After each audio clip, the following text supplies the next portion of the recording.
STORY 한 국가의 지도자가 경제정책의 위대한 승리를 선언합니다. 발표된 숫자는 그의 주장을 뒷받침하는 것처럼 보입니다. 그러나 만약 그 화려한 숫자 뒤에 전혀 다른 훨씬 더 위험한 진실이 숨어 있다면 어떨까요? 오늘 우리는 한 강대국을 뒤흔들었던 거대한 경제적 착시 현상과 그 파장에 대해 깊이 파고들어 가보겠습니다. 이 깊이 있는 지식의 여정에 함께하고 싶으시다면 구독을 통해 저희의 다음 이야기를 놓치지 마십시오. 여러분의 관심이 더 좋은 콘텐츠를 만드는 큰 힘이 됩니다. 어느 날 미국의 무역수지 적자가 600억 달러로 급감하며 19개월 만에 최저치를 기록했다는 뉴스가 발표되었습니다.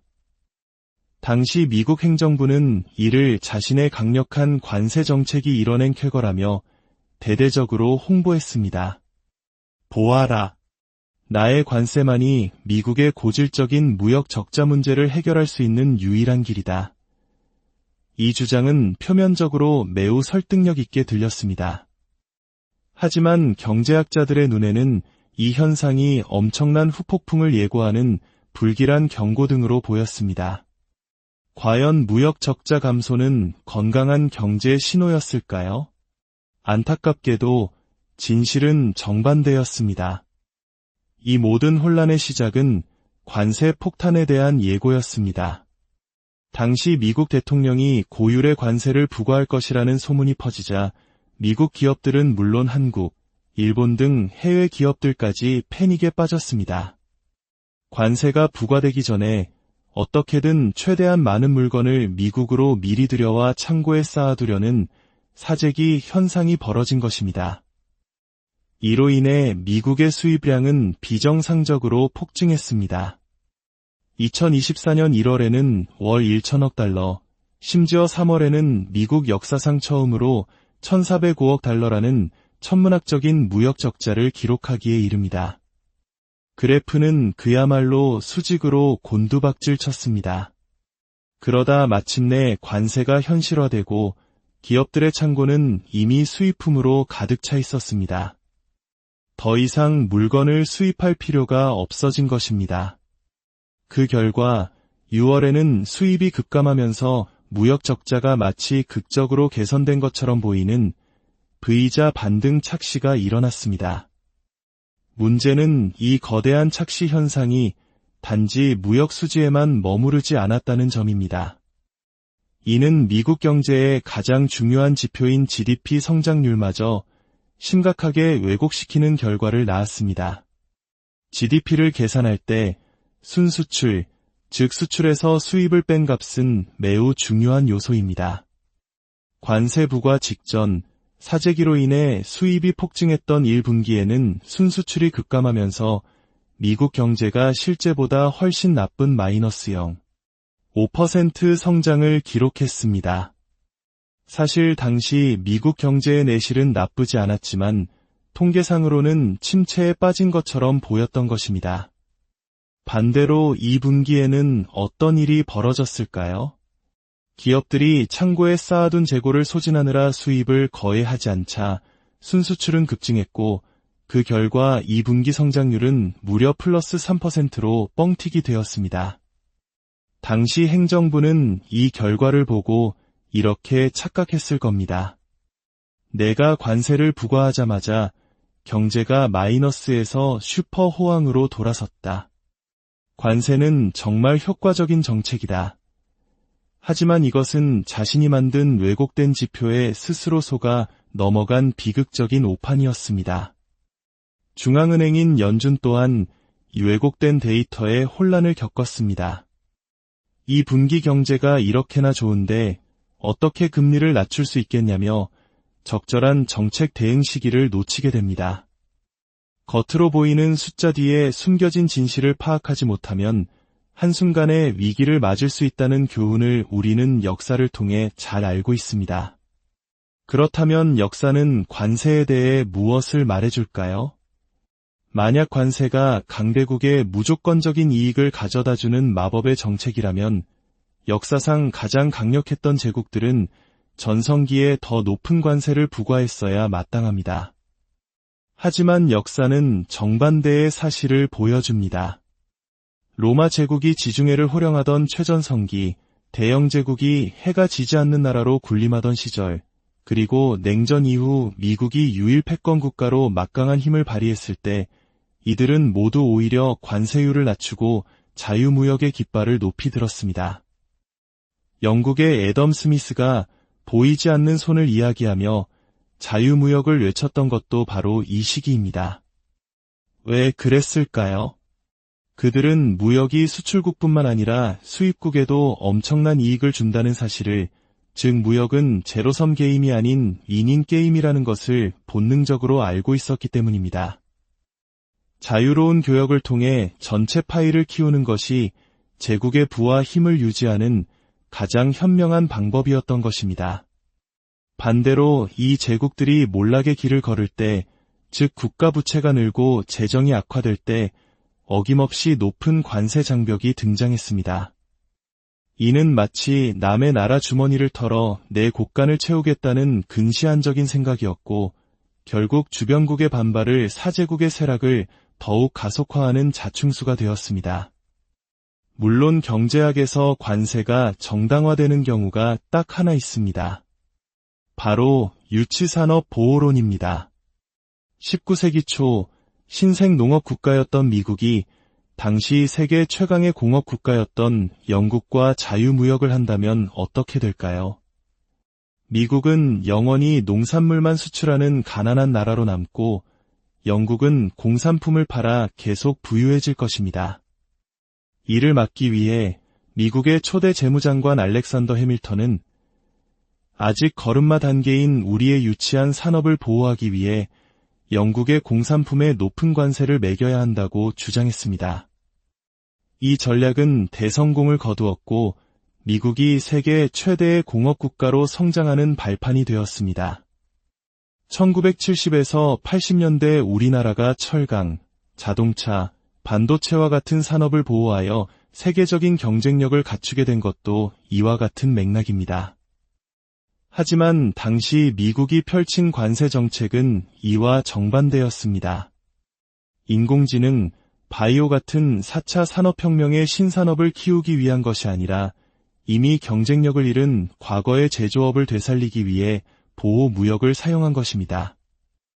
이는 마치 4차 산업혁명 시대를 살아가는 국가가 미래가 아닌 과거의 굴뚝산업을 되살리겠다며 역주행하는 것과 같습니다.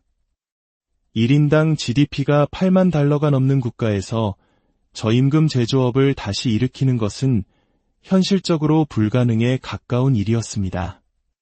결국 이 모든 혼란의 결과는 어떻게 나타나고 있을까요? 최근 수정 발표된 미국의 고용 데이터는 그 충격적인 진실을 드러냈습니다. 당초 수십만 개가 늘었다고 발표되었던 일자리가 실제로는 그 수치가 대폭 하향 조정된 것입니다. 미국 노동통계국은 그 원인으로 관세 정책의 불확실성 때문에 기업들이 고용을 망설였고 통계조사에 제대로 응답하지 못했다고 설명했습니다. 이 분기의 3% 성장이 신기루에 불과했음이 고용 지표를 통해 명백히 증명된 순간이었습니다. 상황이 이렇게 되자 미국 정부와 연준은 경제를 살리기 위해 다시 돈을 푸는 정책, 즉 양적 완화와 금리, 인하 카드를 만지작거리기 시작했습니다. 하지만 이것이 또 다른 문제를 낳습니다. 바로 우리 모두가 잘 아는 인플레이션입니다. 관세 때문에 수입 물가가 오르고 여기에 돈까지 풀리면 달러의 가치는 하락하고 물가는 걷잡을 수 없이 치솟을 위험이 있습니다. 이미 시장은 이러한 위험을 감지하고 금값이 들썩이는 등 불안정한 반응을 보이기 시작했습니다. 결국 단기적인 숫자에 취해 장기적인 경제의 체력을 갉아먹는 정책은 그 누구에게도 진정한 승리를 가져다 주지 못합니다. 무역은 어느 한쪽이 이기고 지는 전쟁이 아닙니다. 장벽을 높이면 수출국도 피해를 보지만 그 장벽을 쌓은 수입국의 소비자들 역시 더 비싼 가격을 치러야 하는 고통을 겪게 됩니다. 지금 세계 경제는 한 국가의 정책이 만들어낸 거대한 불확실성 속에서 폭풍 전야의 고요함을 지나고 있습니다. 우리나라처럼 무역에 경제의 명운을 거는 국가에게는 이러한 보호무역주의의 바람이 결코 가볍게 느껴지지 않습니다. 앞으로 펼쳐질 세계 경제의 흐름 속에서 우리는 표면적인 숫자에 현혹되지 않고 그 이면에 숨겨진 본질을 꿰뚫어보는 지혜를 발휘해야 할 때입니다. STORY 한 국가의 지도자가 경제정책의 위대한 승리를 선언합니다. 발표된 숫자는 그의 주장을 뒷받침하는 것처럼 보입니다. 그러나 만약 그 화려한 숫자 뒤에 전혀 다른 훨씬 더 위험한 진실이 숨어 있다면 어떨까요? 오늘 우리는 한 강대국을 뒤흔들었던 거대한 경제적 착시 현상과 그 파장에 대해 깊이 파고들어 가보겠습니다. 이 깊이 있는 지식의 여정에 함께하고 싶으시다면 구독을 통해 저희의 다음 이야기를 놓치지 마십시오. 여러분의 관심이 더 좋은 콘텐츠를 만드는 큰 힘이 됩니다. 어느 날 미국의 무역수지 적자가 600여억 달러로 급감하며 19개월 만에 최저치를 기록했다는 뉴스가 발표되었습니다. 당시 미국 행정부는 이를 자신의 강력한 관세 정책이 이뤄낸 쾌거라며 대대적으로 홍보했습니다. 보아라. 나의 관세만이 미국의 고질적인 무역 적자 문제를 해결할 수 있는 유일한 길이다. 이 주장은 표면적으로 매우 설득력 있게 들렸습니다. 하지만 경제학자들의 눈에는 이 현상이 엄청난 후폭풍을 예고하는 불길한 경고 등으로 보였습니다. 과연 무역 적자 감소는 건강한 경제의 신호였을까요? 안타깝게도 진실은 정반대였습니다. 이 모든 혼란의 시작은 관세 폭탄에 대한 예고였습니다. 당시 미국 대통령이 고율의 관세를 부과할 것이라는 소문이 퍼지자 미국 기업들은 물론 한국, 일본 등 해외 기업들까지 패닉에 빠졌습니다. 관세가 부과되기 전에 어떻게든 최대한 많은 물건을 미국으로 미리 들여와 창고에 쌓아두려는 사재기 현상이 벌어진 것입니다. 이로 인해 미국의 수입량은 비정상적으로 폭증했습니다. 2024년 1월에는 월 1천억 달러, 심지어 3월에는 미국 역사상 처음으로 1,405억 달러라는 천문학적인 무역 적자를 기록하기에 이릅니다. 그래프는 그야말로 수직으로 곤두박질 쳤습니다. 그러다 마침내 관세가 현실화되고 기업들의 창고는 이미 수입품으로 가득 차 있었습니다. 더 이상 물건을 수입할 필요가 없어진 것입니다. 그 결과 6월에는 수입이 급감하면서 무역 적자가 마치 극적으로 개선된 것처럼 보이는 V자 반등 착시가 일어났습니다. 문제는 이 거대한 착시 현상이 단지 무역 수지에만 머무르지 않았다는 점입니다. 이는 미국 경제의 가장 중요한 지표인 GDP 성장률마저 심각하게 왜곡시키는 결과를 낳았습니다. GDP를 계산할 때 순수출, 즉 수출에서 수입을 뺀 값은 매우 중요한 요소입니다. 관세 부과 직전, 사재기로 인해 수입이 폭증했던 1분기에는 순수출이 급감하면서 미국 경제가 실제보다 훨씬 나쁜 마이너스 0.5% 성장을 기록했습니다. 사실 당시 미국 경제의 내실은 나쁘지 않았지만 통계상으로는 침체에 빠진 것처럼 보였던 것입니다. 반대로 2분기에는 어떤 일이 벌어졌을까요? 기업들이 창고에 쌓아둔 재고를 소진하느라 수입을 거의 하지 않자 순수출은 급증했고 그 결과 2분기 성장률은 무려 플러스 3%로 뻥튀기 되었습니다. 당시 행정부는 이 결과를 보고 이렇게 착각했을 겁니다. 내가 관세를 부과하자마자 경제가 마이너스에서 슈퍼 호황으로 돌아섰다. 관세는 정말 효과적인 정책이다. 하지만 이것은 자신이 만든 왜곡된 지표에 스스로 속아 넘어간 비극적인 오판이었습니다. 중앙은행인 연준 또한 이 왜곡된 데이터에 혼란을 겪었습니다. 이 분기 경제가 이렇게나 좋은데 어떻게 금리를 낮출 수 있겠냐며 적절한 정책 대응 시기를 놓치게 됩니다. 겉으로 보이는 숫자 뒤에 숨겨진 진실을 파악하지 못하면 한순간에 위기를 맞을 수 있다는 교훈을 우리는 역사를 통해 잘 알고 있습니다.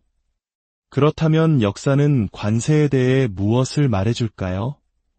만약 관세가 강대국에 무조건적인 이익을 가져다주는 마법의 정책이라면 역사상 가장 강력했던 제국들은 전성기에 더 높은 관세를 부과했어야 마땅합니다. 하지만 역사는 정반대의 사실을 보여줍니다. 로마 제국이 지중해를 호령하던 최전성기, 대영 제국이 해가 지지 않는 나라로 군림하던 시절, 그리고 냉전 이후 미국이 유일 패권 국가로 막강한 힘을 발휘했을 때 이들은 모두 오히려 관세율을 낮추고 자유무역의 깃발을 높이 들었습니다. 영국의 애덤 스미스가 보이지 않는 손을 이야기하며 자유무역을 외쳤던 것도 바로 이 시기입니다. 왜 그랬을까요? 그들은 무역이 수출국뿐만 아니라 수입국에도 엄청난 이익을 준다는 사실을, 즉 무역은 제로섬 게임이 아닌 윈닝 게임이라는 것을 본능적으로 알고 있었기 때문입니다. 자유로운 교역을 통해 전체 파이를 키우는 것이 제국의 부와 힘을 유지하는 가장 현명한 방법이었던 것입니다. 반대로 이 제국들이 몰락의 길을 걸을 때, 즉 국가 부채가 늘고 재정이 악화될 때 어김없이 높은 관세 장벽이 등장했습니다. 이는 마치 남의 나라 주머니를 털어 내 곳간을 채우겠다는 근시안적인 생각이었고, 결국 주변국의 반발을 사제국의 쇠락을 더욱 가속화하는 자충수가 되었습니다. 물론 경제학에서 관세가 정당화되는 경우가 딱 하나 있습니다. 바로 유치산업 보호론입니다. 19세기 초 신생 농업 국가였던 미국이 당시 세계 최강의 공업 국가였던 영국과 자유무역을 한다면 어떻게 될까요? 미국은 영원히 농산물만 수출하는 가난한 나라로 남고 영국은 공산품을 팔아 계속 부유해질 것입니다. 이를 막기 위해 미국의 초대 재무장관 알렉산더 해밀턴은 아직 걸음마 단계인 우리의 유치한 산업을 보호하기 위해 영국의 공산품에 높은 관세를 매겨야 한다고 주장했습니다. 이 전략은 대성공을 거두었고 미국이 세계 최대의 공업국가로 성장하는 발판이 되었습니다. 1970에서 80년대 우리나라가 철강, 자동차, 반도체와 같은 산업을 보호하여 세계적인 경쟁력을 갖추게 된 것도 이와 같은 맥락입니다. 하지만 당시 미국이 펼친 관세 정책은 이와 정반대였습니다. 인공지능, 바이오 같은 4차 산업혁명의 신산업을 키우기 위한 것이 아니라 이미 경쟁력을 잃은 과거의 제조업을 되살리기 위해 보호무역을 사용한 것입니다. 이는 마치 4차 산업혁명 시대를 살아가는 국가가 미래가 아닌 과거의 굴뚝산업을 되살리겠다며 역주행하는 것과 같습니다. 1인당 GDP가 8만 달러가 넘는 국가에서 저임금 제조업을 다시 일으키는 것은 현실적으로 불가능에 가까운 일이었습니다. 결국 이 모든 혼란의 결과는 어떻게 나타나고 있을까요? 최근 수정 발표된 미국의 고용 데이터는 그 충격적인 진실을 드러냈습니다. 당초 수십만 개가 늘었다고 발표되었던 일자리가 실제로는 그 수치가 대폭 하향 조정된 것입니다. 미국 노동통계국은 그 원인으로 관세 정책의 불확실성 때문에 기업들이 고용을 망설였고 통계조사에 제대로 응답하지 못했다고 설명했습니다. 이 분기의 3% 성장이 신기루에 불과했음이 고용지표를 통해 명백히 증명된 순간이었습니다. 상황이 이렇게 되자 미국 정부와 연준은 경제를 살리기 위해 다시 돈을 푸는 정책, 즉 양적 완화와 금리, 인하 카드를 만지작거리기 시작했습니다. 하지만 이것이 또 다른 문제를 낳습니다. 바로 우리 모두가 잘 아는 인플레이션입니다.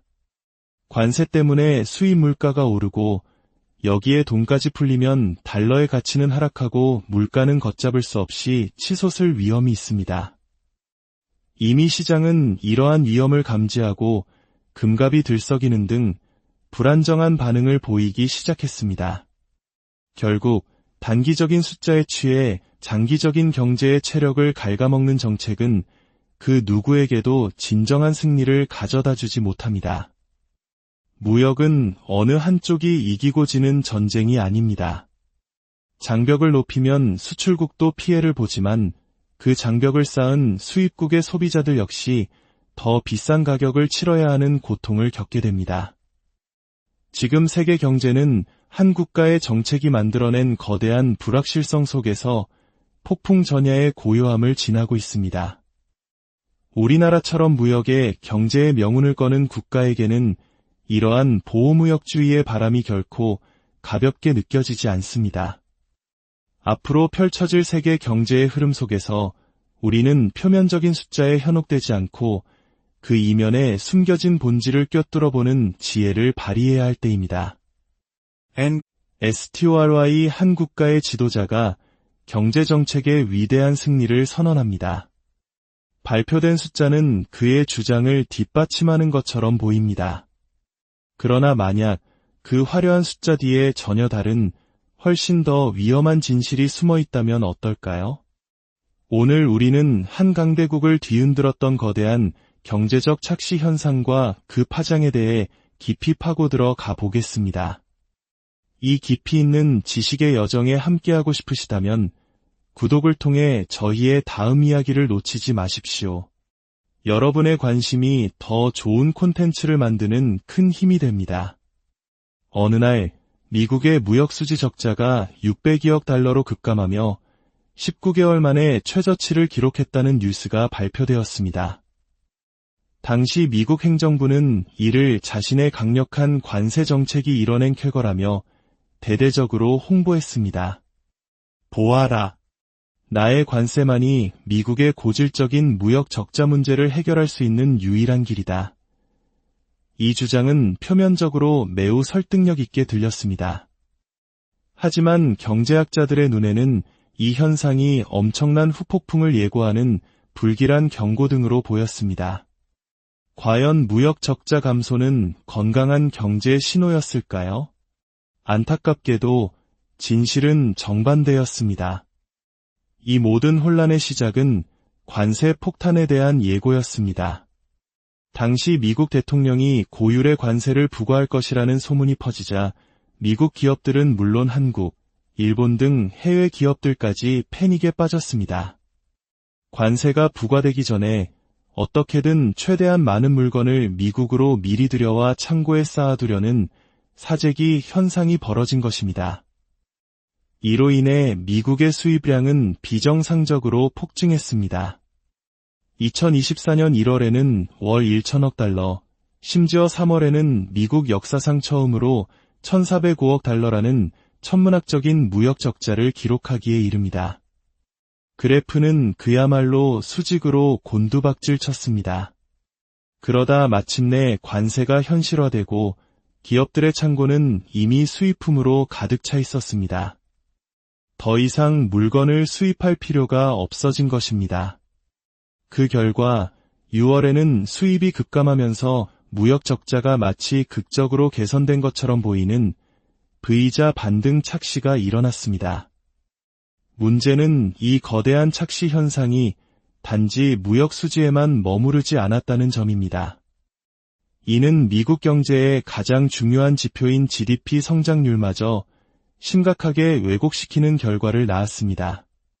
GDP를 계산할 때 순수출, 즉 수출에서 수입을 뺀 값은 매우 중요한 요소입니다. 관세 부과 직전, 사재기로 인해 수입이 폭증했던 1분기에는 순수출이 급감하면서 미국 경제가 실제보다 훨씬 나쁜 마이너스 0.5% 성장을 기록했습니다.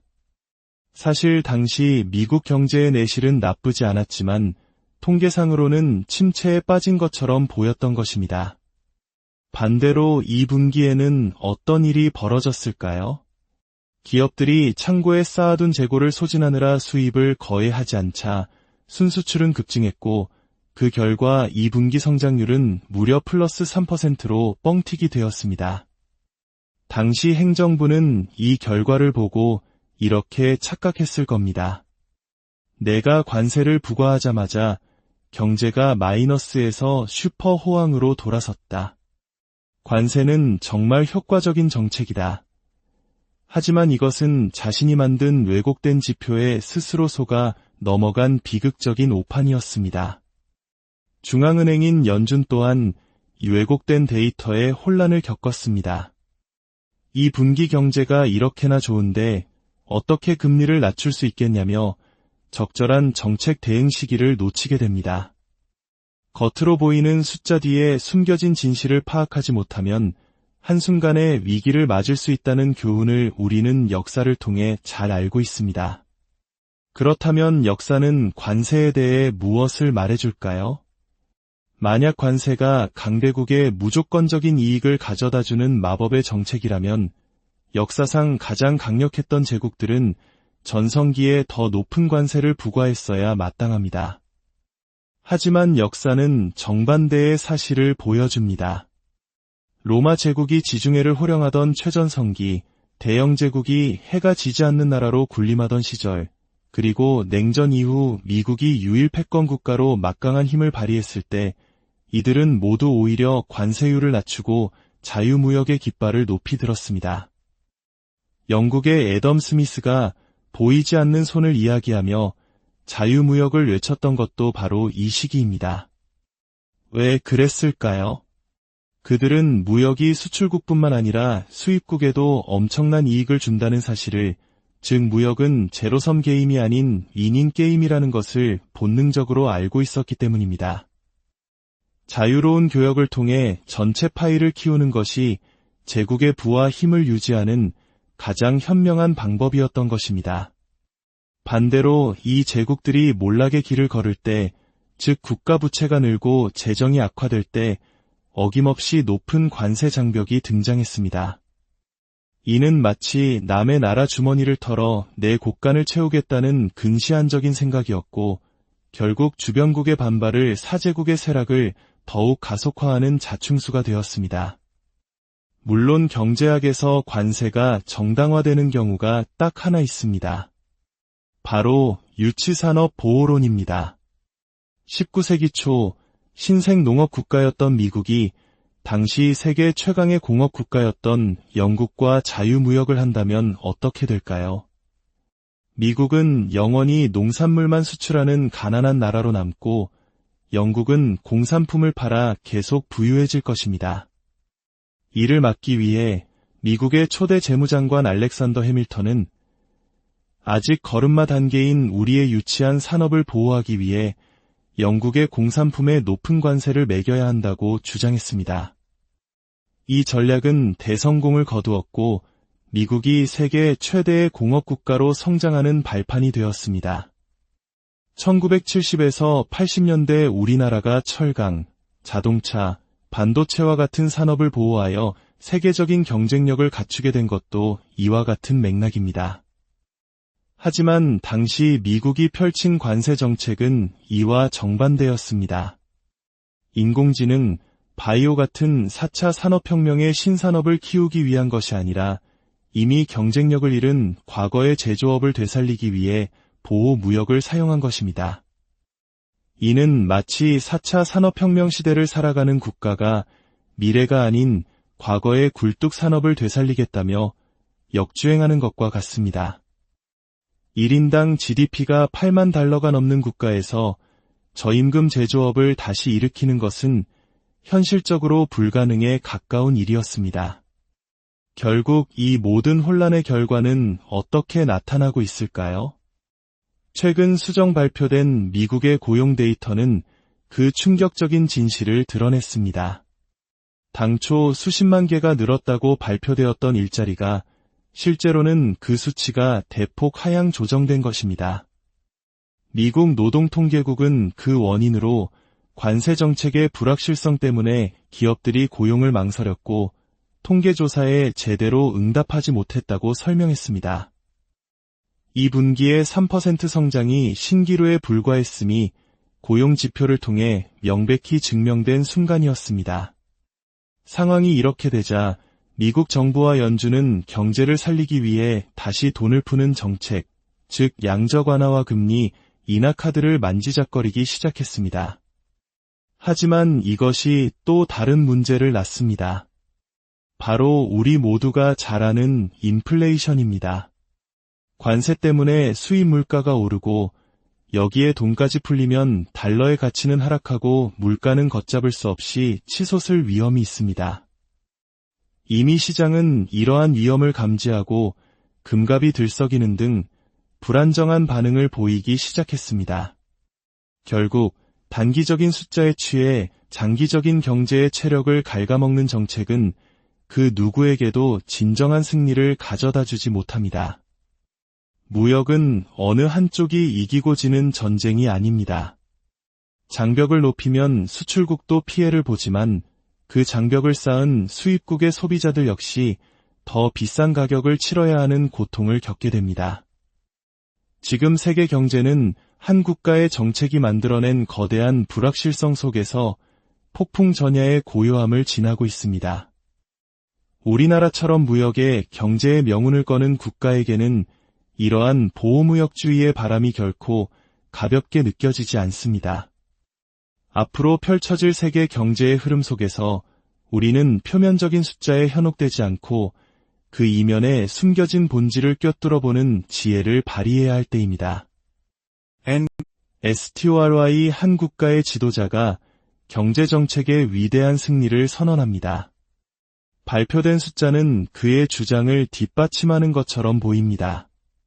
그러나 만약 그 화려한 숫자 뒤에 전혀 다른 훨씬 더 위험한 진실이 숨어 있다면 어떨까요?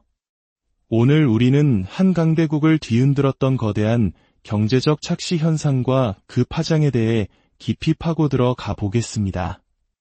이 깊이 있는 지식의 여정에 함께하고 싶으시다면 구독을 통해 저희의 다음 이야기를 놓치지 마십시오. 여러분의 관심이 더 좋은 콘텐츠를 만드는 큰 힘이 됩니다. 어느 날 미국의 무역수지 적자가 600억 달러로 급감하며 19개월 만에 최저치를 기록했다는 뉴스가 발표되었습니다. 당시 미국 행정부는 이를 자신의 강력한 관세 정책이 이뤄낸 쾌거라며 대대적으로 홍보했습니다. 보아라.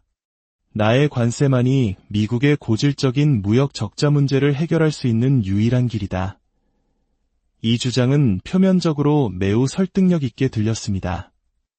하지만 경제학자들의 눈에는 이 현상이 엄청난 후폭풍을 예고하는 불길한 경고 등으로 보였습니다. 과연 무역 적자 감소는 건강한 경제의 신호였을까요? 안타깝게도 진실은 정반대였습니다. 이 모든 혼란의 시작은 관세 폭탄에 대한 예고였습니다. 당시 미국 대통령이 고율의 관세를 부과할 것이라는 소문이 퍼지자 미국 기업들은 물론 한국, 일본 등 해외 기업들까지 패닉에 빠졌습니다. 관세가 부과되기 전에 어떻게든 최대한 많은 물건을 미국으로 미리 들여와 창고에 쌓아두려는 사재기 현상이 벌어진 것입니다. 이로 인해 미국의 수입량은 비정상적으로 폭증했습니다. 2024년 1월에는 월 1천억 달러, 심지어 3월에는 미국 역사상 처음으로 1,405억 달러라는 천문학적인 무역 적자를 기록하기에 이릅니다. 그래프는 그야말로 수직으로 곤두박질 쳤습니다. 그러다 마침내 관세가 현실화되고 기업들의 창고는 이미 수입품으로 가득 차 있었습니다. 더 이상 물건을 수입할 필요가 없어진 것입니다. 그 결과 6월에는 수입이 급감하면서 무역 적자가 마치 극적으로 개선된 것처럼 보이는 V자 반등 착시가 일어났습니다. 문제는 이 거대한 착시 현상이 단지 무역 수지에만 머무르지 않았다는 점입니다. 이는 미국 경제의 가장 중요한 지표인 GDP 성장률마저 심각하게 왜곡시키는 결과를 낳았습니다. GDP를 계산할 때 순수출, 즉 수출에서 수입을 뺀 값은 매우 중요한 요소입니다. 관세 부과 직전, 사재기로 인해 수입이 폭증했던 1분기에는 순수출이 급감하면서 미국 경제가 실제보다 훨씬 나쁜 마이너스 0.5% 성장을 기록했습니다. 사실 당시 미국 경제의 내실은 나쁘지 않았지만 통계상으로는 침체에 빠진 것처럼 보였던 것입니다. 반대로 2분기에는 어떤 일이 벌어졌을까요? 기업들이 창고에 쌓아둔 재고를 소진하느라 수입을 거의 하지 않자 순수출은 급증했고 그 결과 2분기 성장률은 무려 플러스 3%로 뻥튀기 되었습니다. 당시 행정부는 이 결과를 보고 이렇게 착각했을 겁니다. 내가 관세를 부과하자마자 경제가 마이너스에서 슈퍼 호황으로 돌아섰다. 관세는 정말 효과적인 정책이다. 하지만 이것은 자신이 만든 왜곡된 지표에 스스로 속아 넘어간 비극적인 오판이었습니다. 중앙은행인 연준 또한 이 왜곡된 데이터에 혼란을 겪었습니다. 이 분기 경제가 이렇게나 좋은데 어떻게 금리를 낮출 수 있겠냐며 적절한 정책 대응 시기를 놓치게 됩니다. 겉으로 보이는 숫자 뒤에 숨겨진 진실을 파악하지 못하면 한순간에 위기를 맞을 수 있다는 교훈을 우리는 역사를 통해 잘 알고 있습니다. 그렇다면 역사는 관세에 대해 무엇을 말해줄까요? 만약 관세가 강대국에 무조건적인 이익을 가져다주는 마법의 정책이라면 역사상 가장 강력했던 제국들은 전성기에 더 높은 관세를 부과했어야 마땅합니다. 하지만 역사는 정반대의 사실을 보여줍니다. 로마 제국이 지중해를 호령하던 최전성기, 대영 제국이 해가 지지 않는 나라로 군림하던 시절, 그리고 냉전 이후 미국이 유일 패권 국가로 막강한 힘을 발휘했을 때 이들은 모두 오히려 관세율을 낮추고 자유무역의 깃발을 높이 들었습니다. 영국의 애덤 스미스가 보이지 않는 손을 이야기하며 자유무역을 외쳤던 것도 바로 이 시기입니다. 왜 그랬을까요? 그들은 무역이 수출국뿐만 아니라 수입국에도 엄청난 이익을 준다는 사실을, 즉 무역은 제로섬 게임이 아닌 위닝 게임이라는 것을 본능적으로 알고 있었기 때문입니다. 자유로운 교역을 통해 전체 파이를 키우는 것이 제국의 부와 힘을 유지하는 가장 현명한 방법이었던 것입니다. 반대로 이 제국들이 몰락의 길을 걸을 때, 즉 국가 부채가 늘고 재정이 악화될 때 어김없이 높은 관세 장벽이 등장했습니다. 이는 마치 남의 나라 주머니를 털어 내 곳간을 채우겠다는 근시안적인 생각이었고 결국 주변국의 반발을 사제국의 쇠락을 더욱 가속화하는 자충수가 되었습니다. 물론 경제학에서 관세가 정당화되는 경우가 딱 하나 있습니다. 바로 유치산업 보호론입니다. 19세기 초 신생 농업 국가였던 미국이 당시 세계 최강의 공업 국가였던 영국과 자유무역을 한다면 어떻게 될까요? 미국은 영원히 농산물만 수출하는 가난한 나라로 남고 영국은 공산품을 팔아 계속 부유해질 것입니다. 이를 막기 위해 미국의 초대 재무장관 알렉산더 해밀턴은 아직 걸음마 단계인 우리의 유치한 산업을 보호하기 위해 영국의 공산품에 높은 관세를 매겨야 한다고 주장했습니다. 이 전략은 대성공을 거두었고 미국이 세계 최대의 공업국가로 성장하는 발판이 되었습니다. 1970에서 80년대 우리나라가 철강, 자동차, 반도체와 같은 산업을 보호하여 세계적인 경쟁력을 갖추게 된 것도 이와 같은 맥락입니다. 하지만 당시 미국이 펼친 관세 정책은 이와 정반대였습니다. 인공지능, 바이오 같은 4차 산업혁명의 신산업을 키우기 위한 것이 아니라 이미 경쟁력을 잃은 과거의 제조업을 되살리기 위해 보호무역을 사용한 것입니다. 이는 마치 4차 산업혁명 시대를 살아가는 국가가 미래가 아닌 과거의 굴뚝산업을 되살리겠다며 역주행하는 것과 같습니다. 1인당 GDP가 8만 달러가 넘는 국가에서 저임금 제조업을 다시 일으키는 것은 현실적으로 불가능에 가까운 일이었습니다. 결국 이 모든 혼란의 결과는 어떻게 나타나고 있을까요?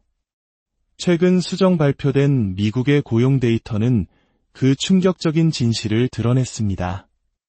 당초 수십만 개가 늘었다고 발표되었던 일자리가 실제로는 그 수치가 대폭 하향 조정된 것입니다.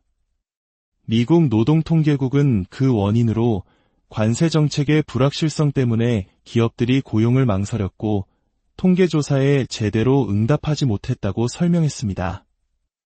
이 분기의 3% 성장이 신기루에 불과했음이 고용 지표를 통해 명백히 증명된 순간이었습니다. 상황이 이렇게 되자 미국 정부와 연준은 경제를 살리기 위해 다시 돈을 푸는 정책, 즉 양적 완화와 금리, 인하 카드를 만지작거리기 시작했습니다. 하지만 이것이 또 다른 문제를 낳습니다. 바로 우리 모두가 잘 아는 인플레이션입니다. 관세 때문에 수입 물가가 오르고 여기에 돈까지 풀리면 달러의 가치는 하락하고 물가는 걷잡을 수 없이 치솟을 위험이 있습니다. 이미 시장은 이러한 위험을 감지하고 금값이 들썩이는 등 불안정한 반응을 보이기 시작했습니다. 결국 단기적인 숫자에 취해 장기적인 경제의 체력을 갉아먹는 정책은 그 누구에게도 진정한 승리를 가져다 주지 못합니다. 무역은 어느 한쪽이 이기고 지는 전쟁이 아닙니다. 장벽을 높이면 수출국도 피해를 보지만 그 장벽을 쌓은 수입국의 소비자들 역시 더 비싼 가격을 치러야 하는 고통을 겪게 됩니다. 지금 세계 경제는 한 국가의 정책이 만들어낸 거대한 불확실성 속에서 폭풍 전야의 고요함을 지나고 있습니다. 우리나라처럼 무역에 경제의 명운을 거는 국가에게는 이러한 보호무역주의의 바람이 결코 가볍게 느껴지지 않습니다. 앞으로 펼쳐질 세계 경제의 흐름 속에서 우리는 표면적인 숫자에 현혹되지 않고 그 이면에 숨겨진 본질을 꿰뚫어보는 지혜를 발휘해야 할 때입니다. STORY 한 국가의 지도자가 경제정책의 위대한 승리를 선언합니다. 발표된 숫자는 그의 주장을 뒷받침하는 것처럼 보입니다. 그러나 만약 그 화려한 숫자 뒤에 전혀 다른 훨씬 더 위험한 진실이 숨어 있다면 어떨까요? 오늘 우리는 한 강대국을 뒤흔들었던 거대한 경제적 착시 현상과 그 파장에 대해 깊이 파고들어 가보겠습니다. 이 깊이 있는 지식의 여정에 함께하고 싶으시다면 구독을 통해 저희의 다음 이야기를 놓치지 마십시오. 여러분의 관심이 더 좋은 콘텐츠를 만드는 큰 힘이 됩니다. 어느 날 미국의 무역수지 적자가 600여억 달러로 급감하며 19개월 만에 최저치를 기록했다는 뉴스가 발표되었습니다. 당시 미국 행정부는 이를 자신의 강력한 관세 정책이 이뤄낸 쾌거라며 대대적으로 홍보했습니다. 보아라. 나의 관세만이 미국의 고질적인 무역 적자 문제를 해결할 수 있는 유일한 길이다. 이 주장은 표면적으로 매우 설득력 있게 들렸습니다. 하지만 경제학자들의 눈에는 이 현상이 엄청난 후폭풍을 예고하는 불길한 경고 등으로 보였습니다. 과연 무역 적자 감소는 건강한 경제의 신호였을까요? 안타깝게도 진실은 정반대였습니다. 이 모든 혼란의 시작은 관세 폭탄에 대한 예고였습니다. 당시 미국 대통령이 고율의 관세를 부과할 것이라는 소문이 퍼지자 미국 기업들은 물론 한국, 일본 등 해외 기업들까지 패닉에 빠졌습니다. 관세가 부과되기 전에 어떻게든 최대한 많은 물건을 미국으로 미리 들여와 창고에 쌓아두려는 사재기 현상이 벌어진 것입니다.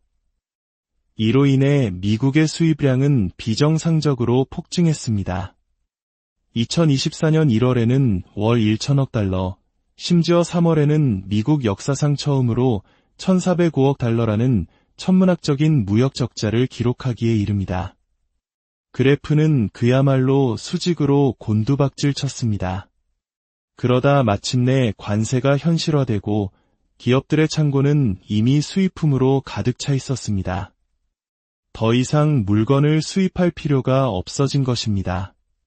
그 결과 6월에는 수입이 급감하면서 무역 적자가 마치 극적으로 개선된 것처럼 보이는 V자 반등 착시가 일어났습니다.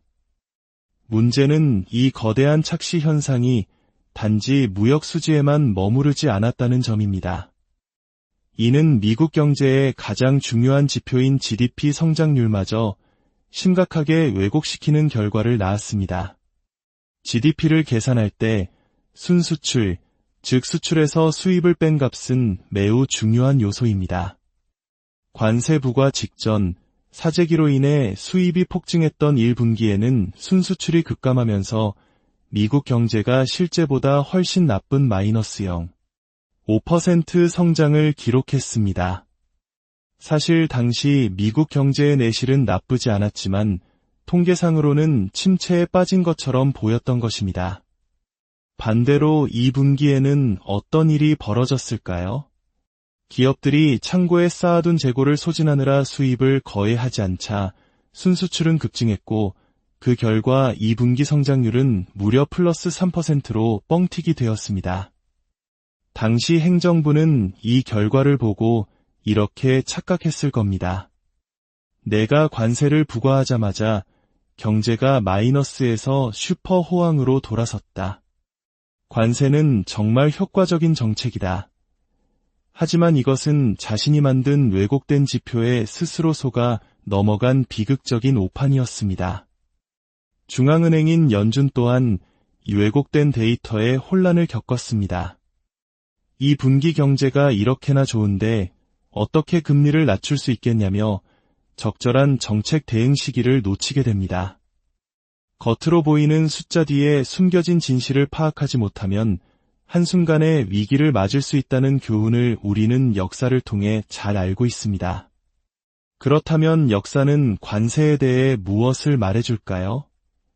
만약 관세가 강대국에 무조건적인 이익을 가져다주는 마법의 정책이라면 역사상 가장 강력했던 제국들은 전성기에 더 높은 관세를 부과했어야 마땅합니다. 하지만 역사는 정반대의 사실을 보여줍니다. 로마 제국이 지중해를 호령하던 최전성기, 대영 제국이 해가 지지 않는 나라로 군림하던 시절, 그리고 냉전 이후 미국이 유일 패권 국가로 막강한 힘을 발휘했을 때 이들은 모두 오히려 관세율을 낮추고 자유무역의 깃발을 높이 들었습니다. 영국의 애덤 스미스가 보이지 않는 손을 이야기하며 자유무역을 외쳤던 것도 바로 이 시기입니다. 왜 그랬을까요? 그들은 무역이 수출국뿐만 아니라 수입국에도 엄청난 이익을 준다는 사실을, 즉 무역은 제로섬 게임이 아닌 윈윈 게임이라는 것을 본능적으로 알고 있었기 때문입니다.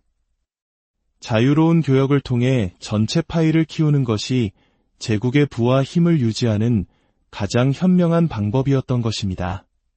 반대로 이 제국들이 몰락의 길을 걸을 때, 즉 국가 부채가 늘고 재정이 악화될 때 어김없이 높은 관세 장벽이 등장했습니다. 이는 마치 남의 나라 주머니를 털어 내 곳간을 채우겠다는 근시안적인 생각이었고 결국 주변국의 반발을 사제국의 쇠락을 더욱 가속화하는 자충수가 되었습니다. 물론 경제학에서 관세가 정당화되는 경우가 딱 하나 있습니다. 바로 유치산업 보호론입니다. 19세기 초 신생 농업 국가였던 미국이 당시 세계 최강의 공업 국가였던 영국과 자유무역을 한다면 어떻게 될까요? 미국은 영원히 농산물만 수출하는 가난한 나라로 남고 영국은 공산품을 팔아 계속 부유해질 것입니다. 이를 막기 위해 미국의 초대 재무장관 알렉산더 해밀턴은 아직 걸음마 단계인 우리의 유치한 산업을 보호하기 위해 영국의 공산품에 높은 관세를 매겨야 한다고 주장했습니다. 이 전략은 대성공을 거두었고 미국이 세계 최대의 공업국가로 성장하는 발판이 되었습니다. 1970에서 80년대 우리나라가 철강, 자동차, 반도체와 같은 산업을 보호하여 세계적인 경쟁력을 갖추게 된 것도 이와 같은 맥락입니다. 하지만 당시 미국이 펼친 관세 정책은 이와 정반대였습니다. 인공지능, 바이오 같은 4차 산업혁명의 신산업을 키우기 위한 것이 아니라 이미 경쟁력을 잃은 과거의 제조업을 되살리기 위해 보호무역을 사용한 것입니다. 이는 마치 4차 산업혁명 시대를 살아가는 국가가 미래가 아닌 과거의 굴뚝 산업을 되살리겠다며 역주행하는 것과 같습니다. 1인당 GDP가 8만 달러가 넘는 국가에서 저임금 제조업을 다시 일으키는 것은 현실적으로 불가능에 가까운 일이었습니다. 결국 이 모든 혼란의 결과는 어떻게 나타나고 있을까요? 최근 수정 발표된 미국의 고용 데이터는 그 충격적인 진실을 드러냈습니다. 당초 수십만 개가 늘었다고 발표되었던 일자리가 실제로는 그 수치가 대폭 하향 조정된 것입니다. 미국 노동통계국은 그 원인으로 관세 정책의 불확실성 때문에 기업들이 고용을 망설였고 통계조사에 제대로 응답하지 못했다고 설명했습니다. 이 분기의 3% 성장이 신기루에 불과했음이 고용 지표를 통해 명백히 증명된 순간이었습니다.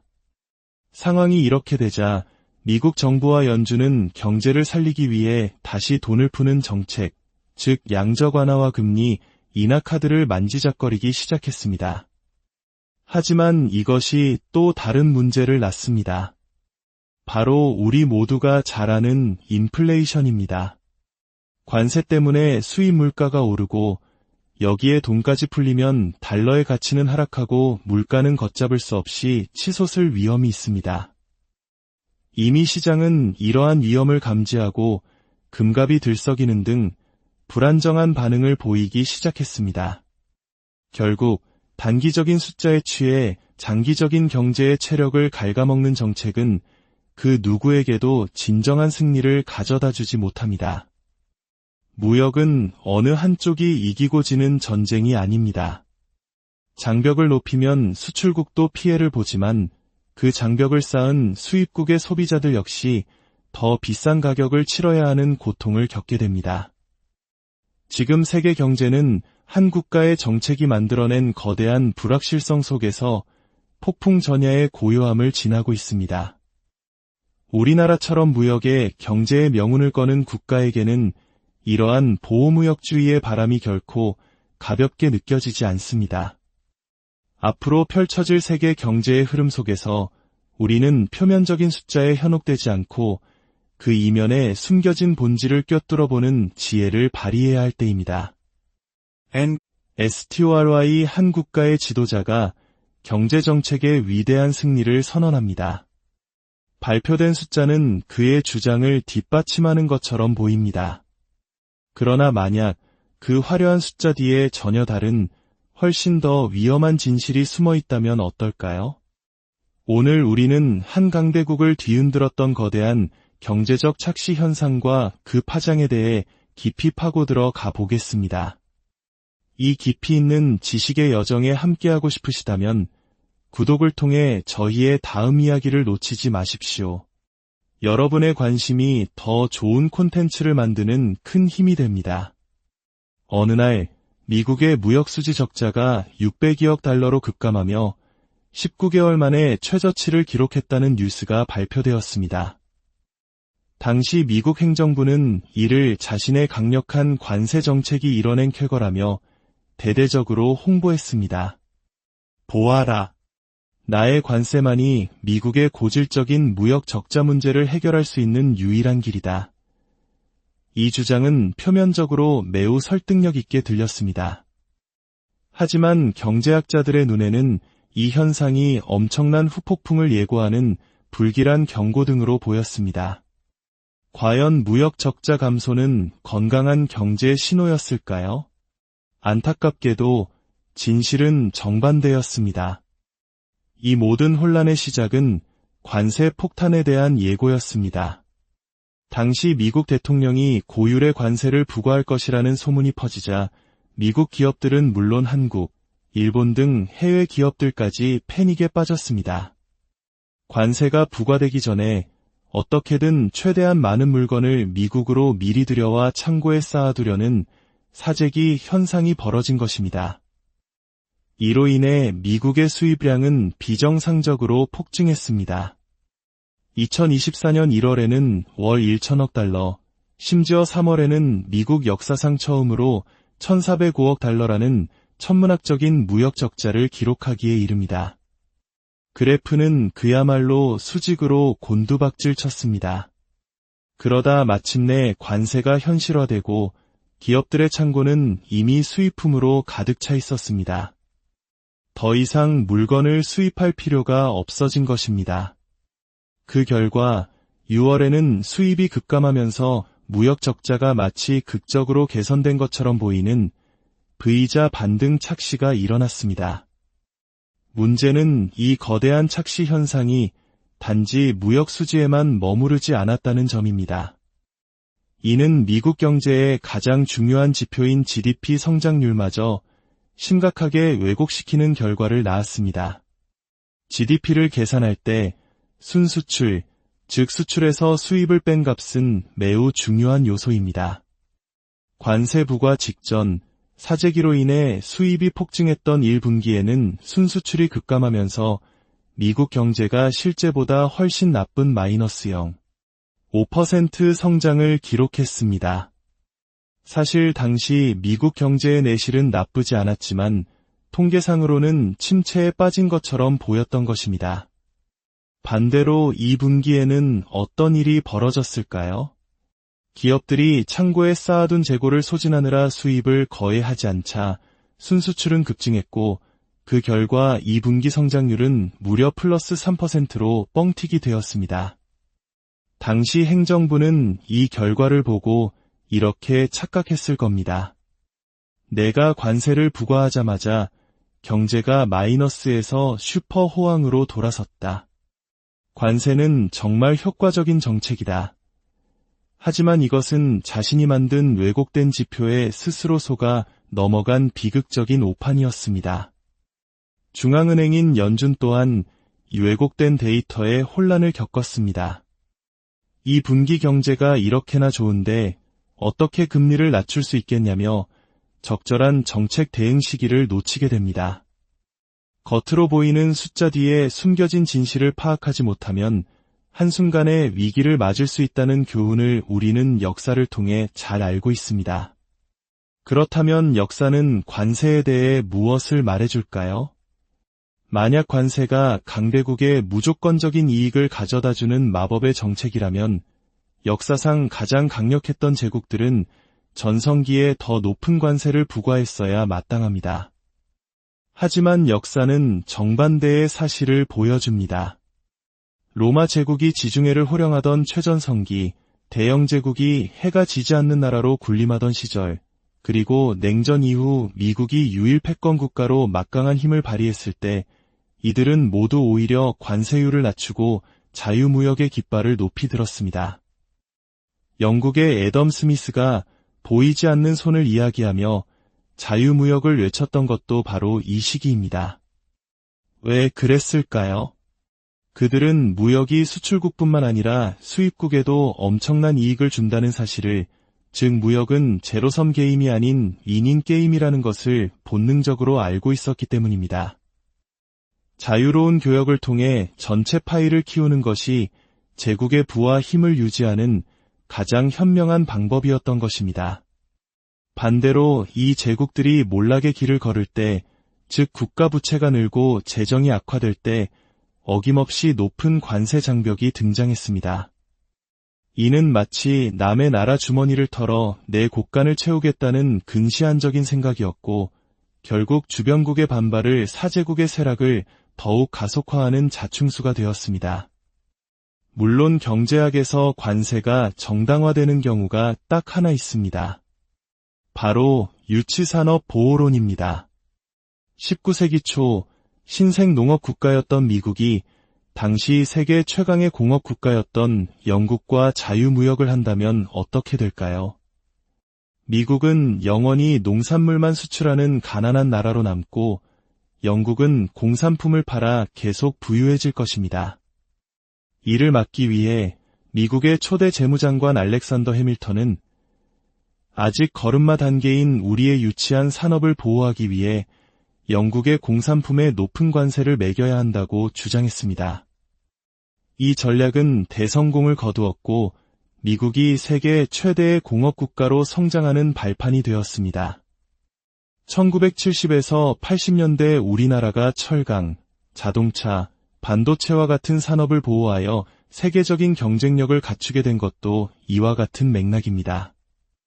하지만 당시 미국이 펼친 관세 정책은 이와 정반대였습니다. 인공지능, 바이오